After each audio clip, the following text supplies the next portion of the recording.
Следващата пирамида за зарядни станции скоро ще изгърми. Гледайте!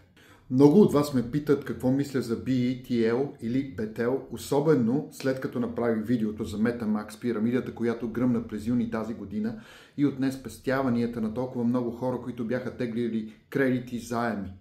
Явно никой не се е трогнал особено от тази история, защото виждам как хората масово се насочват към следващата подобна схема. Всички тези пирамиди си приличат като две капки вода. Те използват едни и същи похвати, за да ви накарат да се почувствате като инвеститори.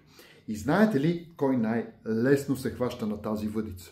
Хората, които нямат представа какво всъщност означава да си инвеститор. Това са инвестиции с големи червени кавички, инвестиции за наивници. Хора, които нямат познание и никаква представа какво правят. Примамката е елементарна, защото говори на нивото на примамените. Казват им, че всичко е много лесно, без да правиш почти нищо, само да накараш други хора да инвестират, да си дават парите и да си печелиш. После, за някаква по-голяма достоверност, ти говорят за батерии, за зарядни станции, за зелена енергия, даже ти показват и някакви продукти като станции. Елементарен е въпросът. На кой въобще са му нужни мобилни зарядни станции, като всеки може да си купи от най-обикновения магазин една пауърбанка, с която може да си заради телефона 2-3 пъти на ден. Но иначе звучи модерно, нали? Улавя хайпа на новите технологии. Добавя обаче и криптовалутата в микса от идея, за да изглежда още по-иновативно. За обикновения наемен работник, а и не само за него, това звучи като страхотна възможност. Влагаш пари и после просто печелиш, без да правиш нищо. Точно като по филмите Вълкът от Уол Стрийт. Но нека ви кажа нещо. Такава инвестиция не съществува. Запомнете го много добре. Когато няма реално производство, когато няма истински продукти и реално масово потребление, потребители, клиенти, ползи, когато няма реален оборот от продажби, това е просто схема, пирамида и измама.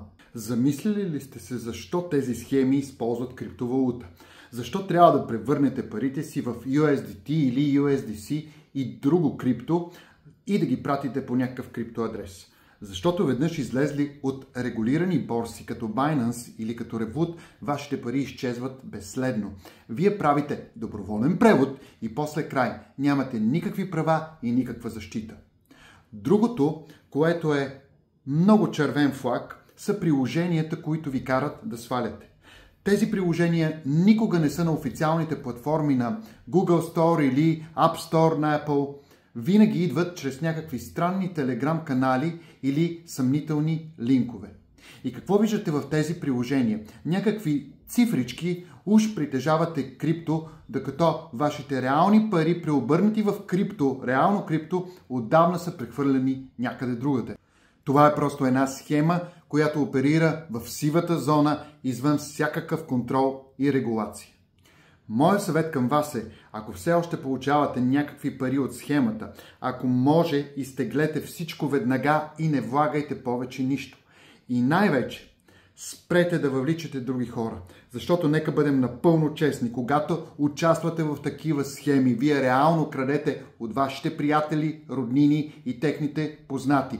Знам, че това звучи грубо, но това е горчивата истина. Вашата печалба идва директно от загубата на хората, които сте въвлекли от техните пари. Българите се оказват едни от най-големите риби, понеже искат да изкарат лесни и бързи пари, без да правят нищо. Забравете. Истинският път към финансов успех и свобода не е в тези измамни схеми и пирамиди. Той е в създаването на реален бизнес, който предлага истинска стойност на хората. Да, отнема малко повече време и усилия, но е единственият устойчив начин. Бизнесът не е просто влагане на пари, то е създаване на продукт или услуга, която решава реални проблеми на реални клиенти. Парите са резултат от създаването на стойност, не от участие в пирамиди. Ако се интересувате от реален бизнес и истински възможности, свържете се с мен, пишете ми, намерете ме. Нека говорим на тази тема. Нека да ви предложа нещо, което работи, нещо, което дава стойност и е дългосрочно.